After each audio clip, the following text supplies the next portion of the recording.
Xagee ayuu ku dambeeyay hogaamiyaha Kuuriyada Waqooyi Kim Jong-un?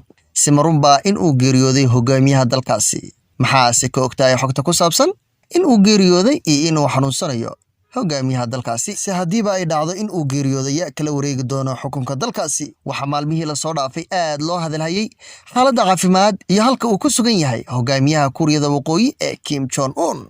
fadlan intaanan mawduuca warbixinteena u gudagelin waxaa naga xasuusina haddii ay tahay markii kugu horeysay aad aragto channelka Dulmidiid tube ha ka ilaawina subscribe ta saaratood gambaleelka u furato si aad ugu mid noqoto saaxiibada sida joogtada ugu xiran channelka.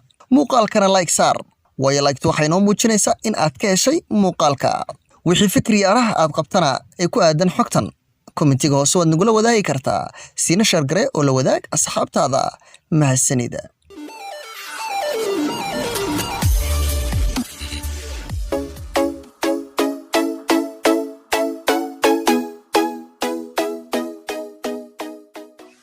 qaar ka mid ah warbaahinta caalamka ayaa toddobaadyadii la soo dhaafay baahinayay xaaladda caafimaad ee hogaamiyaha Pyongyang.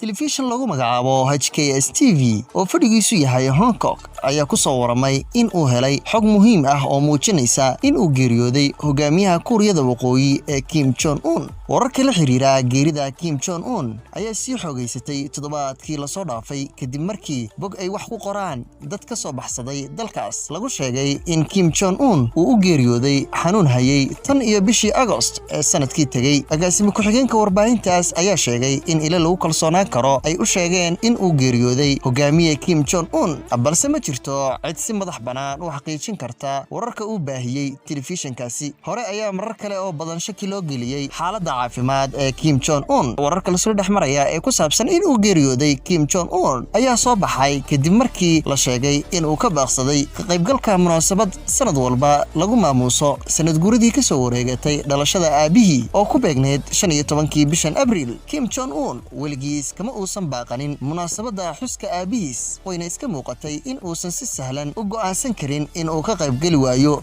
munaasabadaas. wakaaladda wararka Reuters oo soo xigatay ilo xogaal ah ayaa maalmo ka hor ku soo warantay in dowladda Shiinaha ay khubaro caafimaad u dirtay Kuuriyada Waqooyi. saraakiishaas caafimaad ayaa la sheegay in uu hogaaminayay sarkaal sare oo ka tirsan xisbiga shuuciga ee ka arrimiya dalka Shiinaha. Kuuriyada Waqooyi oo ah dal ay adag tahay in laga helo xog ku saabsan madaxda sare ee dalkaas ayaa waxa adkaatay in la xaqiijiyo xaaladda caafimaad ee Kim Jong-un. waxaana sidoo kale maalmihii la soo dhaafay soo baxayay warar kale oo sheegaya in hogaamiyaha dalkaas uu galay qaliin dhanka wadnaha ah.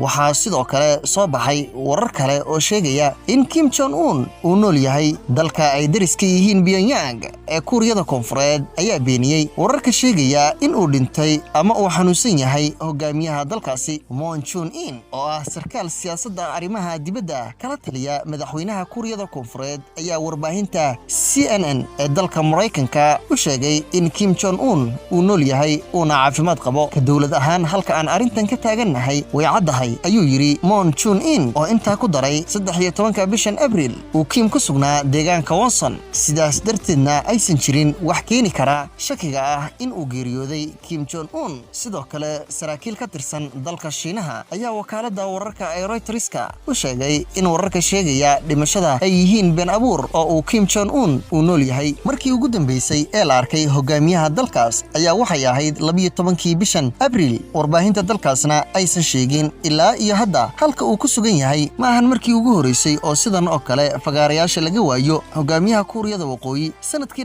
2014 ayaa Kim Jong-un la waayay muddo 40 cisho ah, waxayna taas keentay in wax la iska weydiiyo halka uu ku sugan yahay. sidoo kale xilligaas waxaa soo baxay warar kale oo sheegaya in la afgambiyay Kim Jong-un, hase yeeshee maalmo kadib waxa uu ka soo muuqday warbaahinta dalkaas. haddii ay dhacdo in Kim Jong-un uu meesha uu ka baxo sida ay doontaba ha ahaatee, ma cadda cidda bedeli doonta. Kim waxa uu xilkaas ka dhaxlay aabihii oo sanado badan hogaaminayay dalkaas, waxaana muuqata in dhaxalka dhanka xukunka ah ee dalkaas uu yahay mid uusan cid kale damac ka geli karin. gabar ay walaalo yihiin Kim Jong-un oo lagu magacaabo Kim Yon-chon ayaa u muuqata qofta iskale dhaxalkaas maadaama ay walaalo yihiin aadna ay ugu dhowdahay walaalkeed. waxaa sidoo kale la sheegayaa in ay saameyn ku leedahay xukunka dalkaas. xaaladda dhabta ah ee hogaamiyaha Kuuriyada Waqooyi waa mid kala cadaan doonta mustaqbalka dhow. taliska dalkaas ayaa ah mid aad loogu baqo halka shacabkuna ay dunida inteeda kale ka xirxiran yihiin taasoo yareynaysa wararka laga heli karo